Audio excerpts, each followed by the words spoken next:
Today's Tips to Jour Mailbag question comes to us all the way from Australia. Dear Robert, I'm following your online course and I'm about to cut my binding channels. Can you offer any advice to help me lower the pucker factor?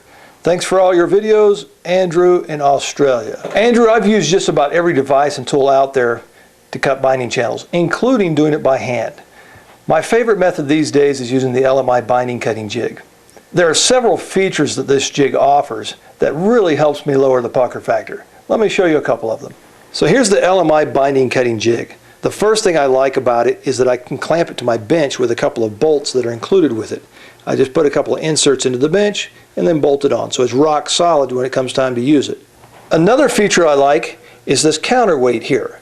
Now that helps support the router so the full weight of the router is not resting on your top or your back. Now if you're using redwood or cedar or softer soundboard material, that can be a definite plus because you're not leaving a mark in it from the router or the weight of the router. Here's another really neat feature to this jig.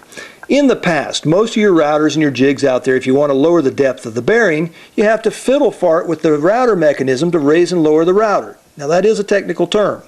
However, with the new Lmi jig, it's got a little donut on there on screws, and you can raise and lower that, and that will expose the bit more or less, and there's your depth or height adjustment.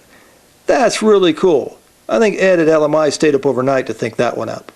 Now here's something that will really help the pucker factor be lowered a little bit.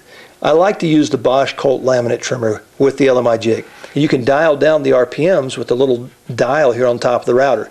I run it at about 5, which is about half of its maximum RPM. In other words, you can relax a little bit. It's not as much noise and not as much vibration as you're using the tool. So that's also another plus. Here's another little tip that will help you save the router bit. It also helps the pucker factor go down. When it comes time to cut the channel, you control the depth in or out, how deep you go in or out on your soundboard or on your back by the size of the bearing in there. You also control up and down with the little donut under here that I've already talked about. Now, take 2 or 3 passes to complete the cut. In other words, put a bearing on that makes a shallow cut in and then adjust the donut so you're making a shallow cut down. That just gets you started. Then change your bearing and change the depth with the donut here to finish up the cut. And I think you'll find that the pucker factor will go down quite a bit just by doing that, and it saves the bit. The enemy of the bit is heat or friction, and so if you can do something to reduce that, then you're golden. With the Lmi binding cutting system, the router stays stationary and the guitar rotates around the stationary router. So it's important that you have a base that will maintain the guitar firmly attached to it as you're doing your work. And the Lmi binding cutting base is the best on the market. And that certainly helps lower your pucker factor.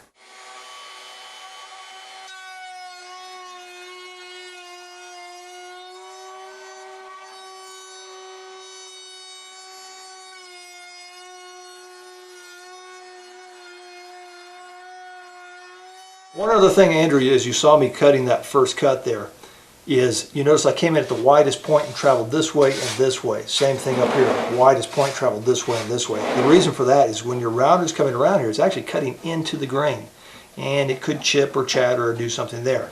So I like to travel downhill.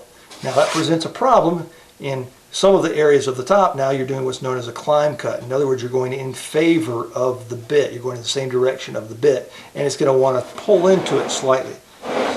So if you make shallower cuts, that helps remedy that. Here's another little tip. Store your bearings inside a little plastic container like this with little compartments in it. This is like a fishing tackle box, and you can put your fishing lures in there. I like to store the different size bearings in there and actually mark them. For example, this is the steel string back, this is the classical back, so I know which one I need when it comes time to use it. One of the problems I've had over the years is keeping the dirt and the debris from the tool out of the box. Now I'm going to show you a little tip that I learned. It took me many years to figure this one out. I'm even going to do it in slow motion. Watch this.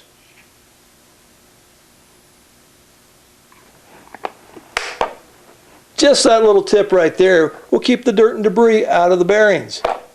So Andrew in Australia, thank you very much for your question. I hope the tips and the information I've offered you here in this video will help you lower the pucker factor when it comes time to cut your binding channels. So cheers, mate.